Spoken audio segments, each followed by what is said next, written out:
Po s'ka që ndryshoj. Ne s'ka që ndryshoj. Ne shojmë se si është BE, është në krizën e vetë më të thellë ndonjëherë që ka ekzistuar. Është në interesin e BE-s ta ketë Turqinë me vete, por nuk besoj që është kaq shumë në interesin e Turqisë sot që të rriti lutet këtyre.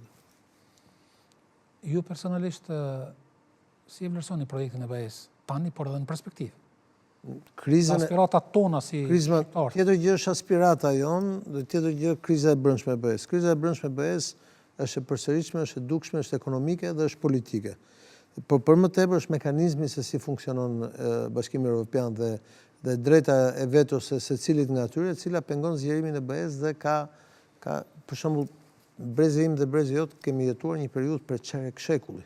Pra nëse do duhet të jemi një ditë në BE, sigurisht shpresojmë të jemi në BE, po kjo BE edhe duhet bëjë ndonjë ndryshim brenda llojit, sepse rritja e euroskepticizmit brenda vendeve të BE-s dhe bllokimet e një pasnjëshme kanë çuar që të kemi edhe rikthimin e Rusisë në Ballkane dhe në Evropën lindore, edhe rikthimin e Turqisë, madje edhe ndikimin e Kinës brenda. Kështu që kjo është një krizë tjetër, unë besoj një emision duhet t'ia dedikojmë pikërisht situatës në BE për të shpjeguar natyrisht këtë gjë.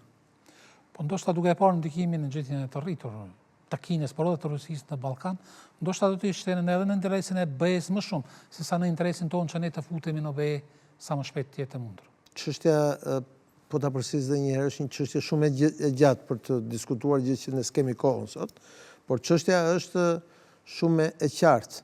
Pengesat për zgjerimin e BE-s nuk vijnë nga jashtë BE-s, po vijnë nga brenda BE-s. Qartë, ka të bëjë pra me vetë burokracinë e BE-s. Ka të bëjë me burokracinë, me sistemin politik, me mënyrën e vendimarrjes, me ekonominë e shumë gjëra të tjera. Kulla, kalojmë në atë temën e dytë të cilën e paralajmëruam në hyrjen tonë. Tek ajo se çka po ndodh, kohët e fundit edhe mediat ka një heshtje ta quajmë kushtimisht, ose më pak interesim për atë se çka po ndodh në luftën Ukrainë-Rusi, edhe pse është në kulmin e saj. Pra kemi luftime të vazhdueshme. Por ishte shumë interesante deklarata e Lavrov, thotë se po punohet për urdhrin e Putin mbi një provë të mundshme bërthamore. Çka nënkupton kjo?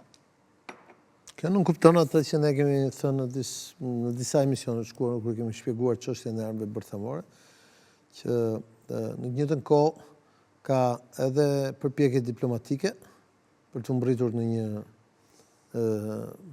një marrëveshje, po ndërkohë që ka përpjekje diplomatike, ka edhe impenjim luftarak, edhe aq më tepër jemi kthyer në atë retorikën e kohës së luftës së totë, të detantës së luftës bërthamore. Pra, ndërkohë që negociojmë, edhe kërcënojmë në mënyrë që negociatat kenë efekt pikërisht për shkak të evokimit të kërcënimit bërthamor, në mënyrë që